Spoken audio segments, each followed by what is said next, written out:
Olá, meus amigos, que Deus abençoe a todos na paz do Senhor Jesus. Eu, pastor Toniel Pires, venho mais uma vez para falar sobre este assunto que hoje foi tão notório em nossa nação. A questão, o impasse entre o presidente da República, Jair Messias Bolsonaro, e o ex-ministro da Justiça, Sérgio Moro. E aí eu venho trazer aqui uma palavra. Quem está certo, quem está errado? Qual é a realidade da questão? Primeiramente, quero te convidar a se inscrever neste canal e também acionar o sininho para que você possa ter notificações sempre que nós postarmos um novo vídeo. Porque aqui nós traremos direção através da Bíblia Sagrada, também pregações da Palavra de Deus que eu fiz e faço por todo o Brasil e lives que eu tenho realizado. E a partir da próxima semana teremos aqui vários estudos que falarão tanto de empreendedorismo, como inteligência emocional e fé, tudo pautado pela palavra de Deus. Mas eu quero começar lendo o que a Bíblia diz aqui em Jeremias, no capítulo 17 e no versículo de número 9, que diz: enganoso é o coração mais do que todas as coisas, e perverso, quem o conhecerá? E depois quero fazer uma leitura que está no versículo 5, que diz: assim diz o Senhor, maldito o homem que confia no homem e faz da carne o seu braço e aparta o seu coração do Senhor. Por que faço essa leitura?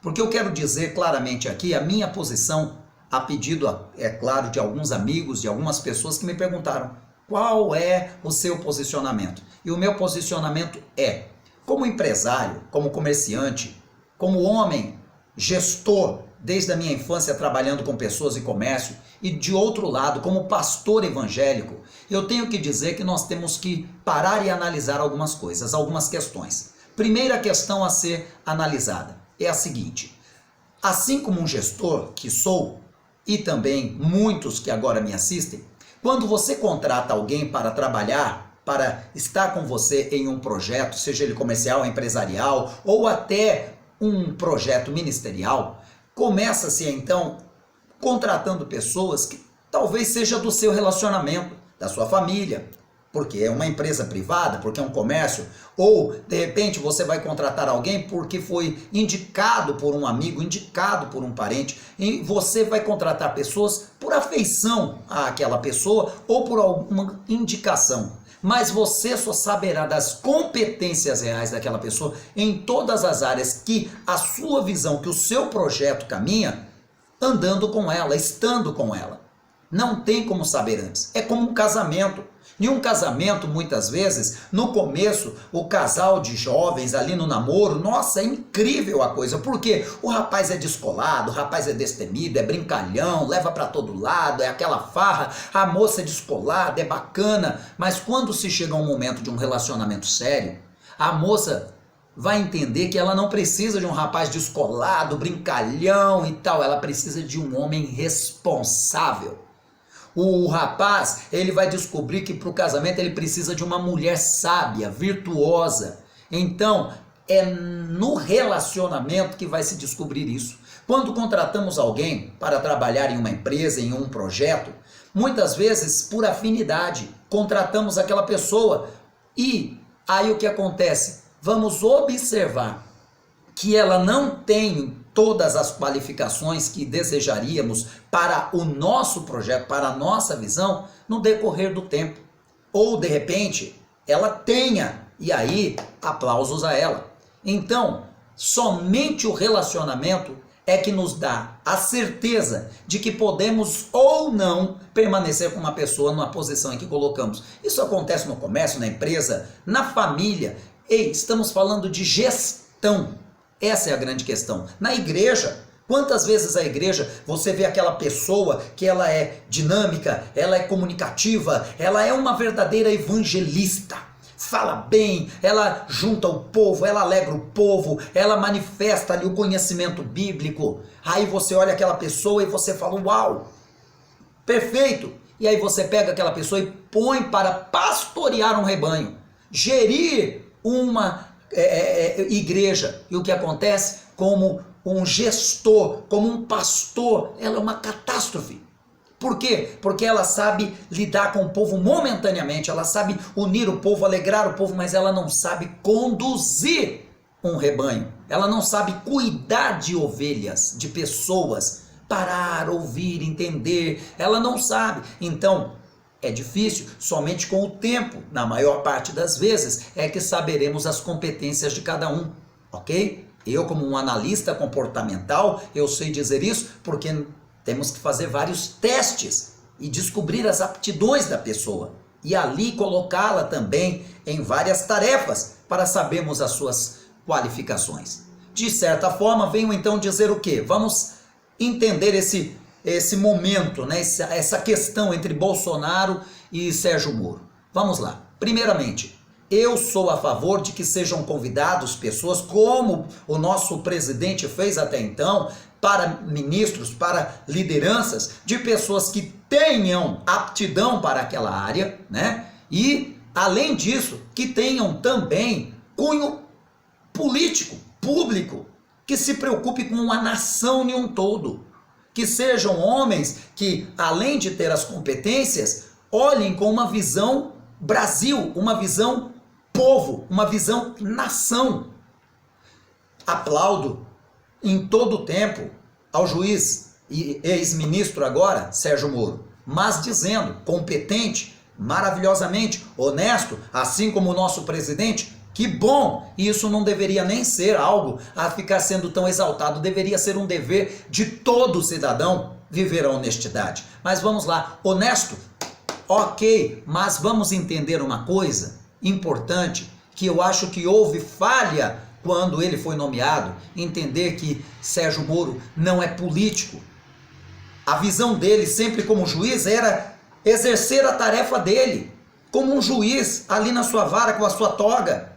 E terminando aquilo ali, ele retornava para sua casa. Ele ficou em evidência por causa de todo o projeto, né, de limpar o Brasil da corrupção através do Lava Jato? Sim, mas em nenhum momento ele era e nem foi e nem é político, no sentido de olhar com amplitude para a nação em um todo.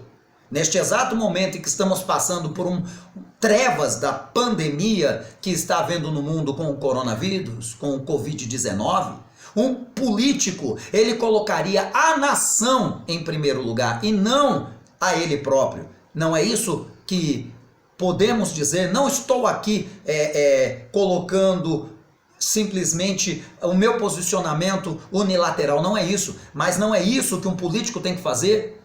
Olha o presidente, quantas pancadas ele leva, quantas pauladas, quantas pessoas o perseguindo, a mídia o tempo todo, utilizando das palavras dele de forma manipulada e de outras pessoas para poder tentar incriminá-lo, colocar a nação contra ele o tempo todo. E ele está ali lutando pela nação, pelo povo, pela segurança do Brasil em questões tanto de saúde quanto de segurança financeira e outras áreas mais.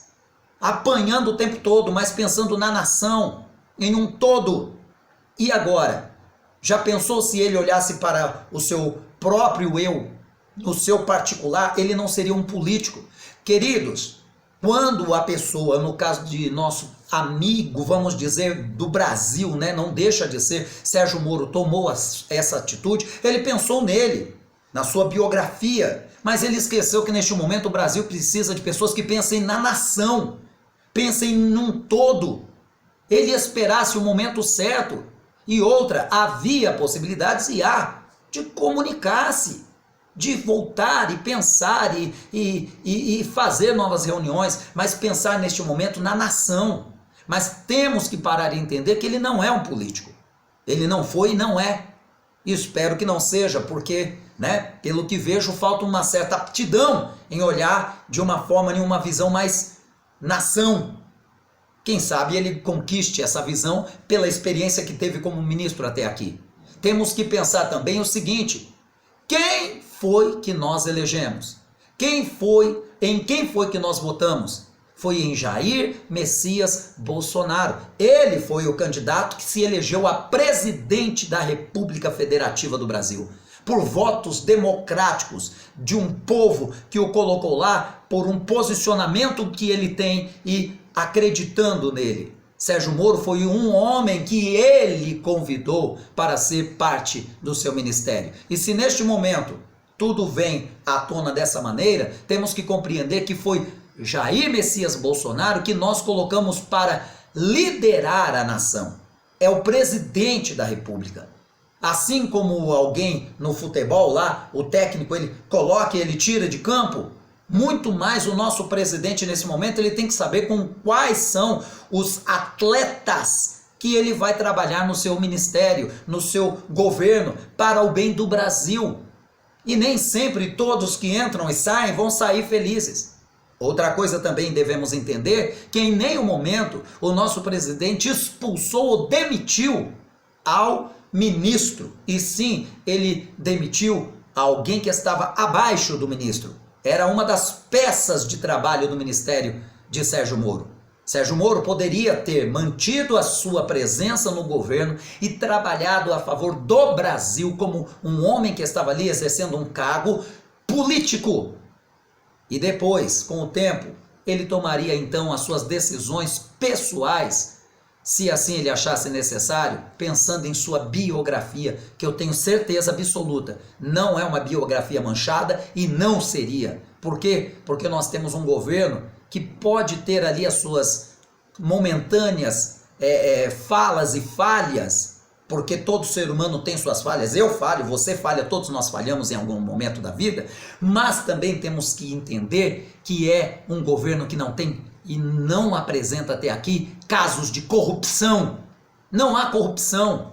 E aí, agora estes se juntam, os contra, para querer levantar a lebre de um impeachment contra o nosso presidente. E quem vai entrar?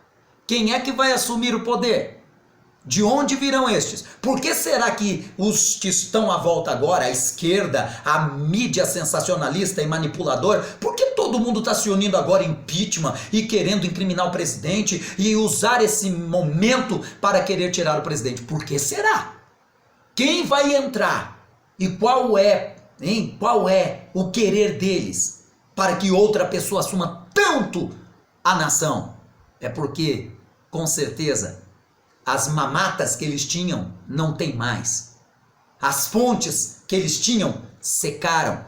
Porque é um governo que, por mais falhas que tenha, assim como eu e você temos falhas, tem lutado contra o erro, a corrupção, a falsidade. E nós temos que entender que isso tudo vem, de certa forma, por uma direção de Deus. Não o homem. Não estou aqui para enaltecer o homem, mas eu estou dizendo que Deus, como é dito pelo governo, pelo presidente, está acima de tudo. Nossa confiança não é em um homem, nossa confiança é no que Deus tem para a nossa nação e o que ele pode fazer através deste governo que até então exalta o nome dele. Não estou falando de religião, eu estou falando de princípios que até aqui estão sendo colocados em prática no governo Bolsonaro. Então, parabéns ao ex-ministro, melhor dizendo, Sérgio Moro, por ser um homem honesto e íntegro, mas lhe faltou agora, eu digo, essa é minha posição como líder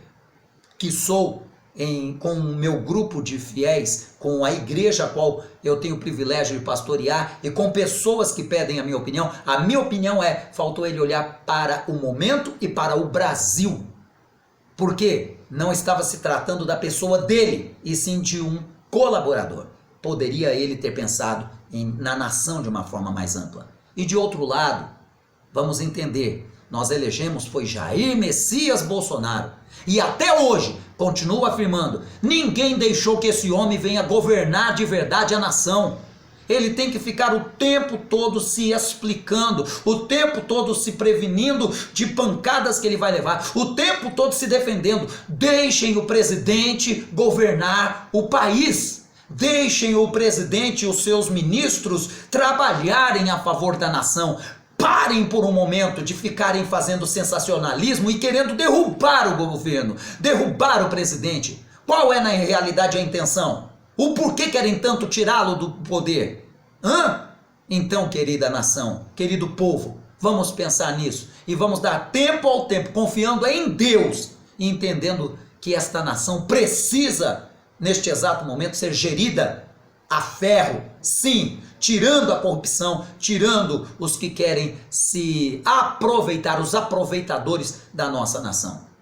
Se nós entendemos isso, quem foi que elegemos, e demos um tempo e apoiarmos quem foi eleito, então daremos tempo para que o governo possa trabalhar e, com a bênção de Deus, fortalecer a nossa nação.